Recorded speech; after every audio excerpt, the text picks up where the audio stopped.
You want to call the police on them for having a barbecue on a Sunday. You're still free!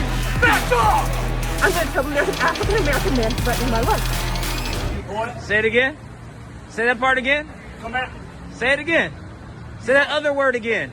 Come on. Where you live? Hey, where you live? Where you live? You lucky you don't have a license plate. I'll follow you all the way where you. Yep. Say less. You're a bitch-ass punk. Yep. Yeah, I know you are. Okay. That's why you're here, because you love white people so much. Right. You wanna be white. Anything else? You want to be white, don't you? Anything else? Anything else? Keep following me. What's your name?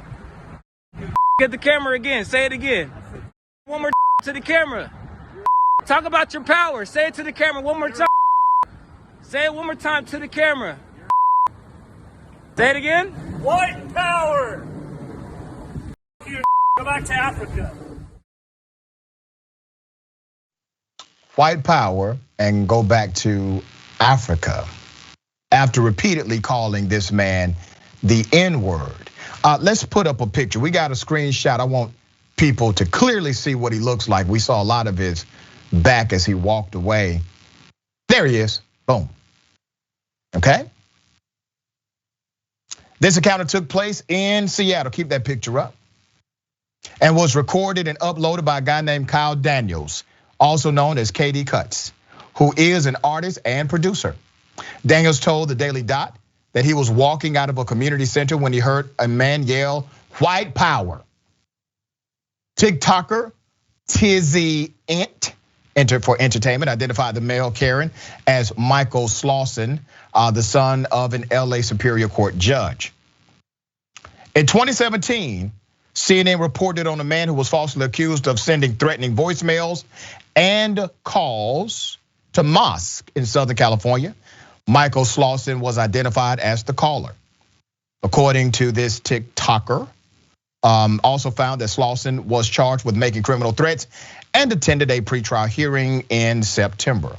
On his YouTube channel, Michael Slauson posted a video in which he is talking over a photo slide of the Central District area in Seattle. That video has been removed for violating YouTube's policy on hate speech. Daniels assumes that their encounter happened as he was taking photos of the diverse mural and artwork in the area. Slauson recites in the video that these murals of historically black figures is an example of the country being taken away from white people and given to black people. So literally, you have a young black male taking a picture of a mural dedicated to diversity and black accomplishment, and here comes Mr. White Power. Just had to say something. Now he's famous again. Senator Turner, what are your thoughts? Take a history course, first of all. Fundamentally, he needs to understand who took the country from whom. And the country belonged to our indigenous sisters and brothers and family and friends. Let's go and get that straight. That's and right. Why they always, people who think like this man, always quick to tell us to go back to Africa. Are you going back to Europe? I mean, hello, somebody. Jesus Christ, these people, Doc. I'm telling you, you get me wound up every week, and I just don't like it. It's so interesting that many of them, especially limited mental individuals like him, they don't have the capacity to understand things like traveling over the Caucasus Mountains. That's why you're called Caucasian. They don't know these historical realities connected to their own ancestry. So they'll say things like, "Go back to your own country," when we know one fact for sure. Right. First of all, Africa's a continent with about right. They don't get it. They don't get that straight.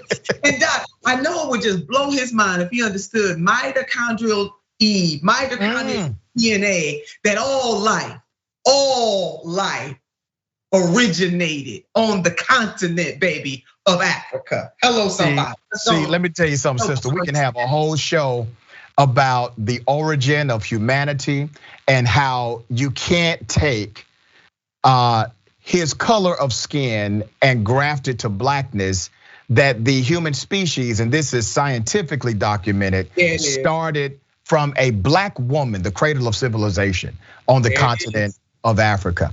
That'll blow his mind. And let me tell you something else that blows their mind. It's really interesting because many of these individuals will subscribe to a Christian ideology, right? And I'm a Christian man myself. And I had this guy call my radio show one day, Senator. And I asked him the question, do you believe in white Jesus or black Jesus? And he said, it doesn't matter. And I said, yes, it does when you have to correct the historical narrative because white Jesus has been utilized to promote an ideology of white supremacy and black inferiority. So we got to correct the message. And I told him, I said, you do realize that you worship an African God. And he said, oh, no, not at all. That's not possible.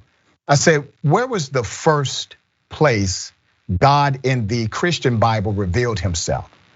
He said, Egypt. I said, where is Egypt, sir? It's in Africa. All right, mind blown.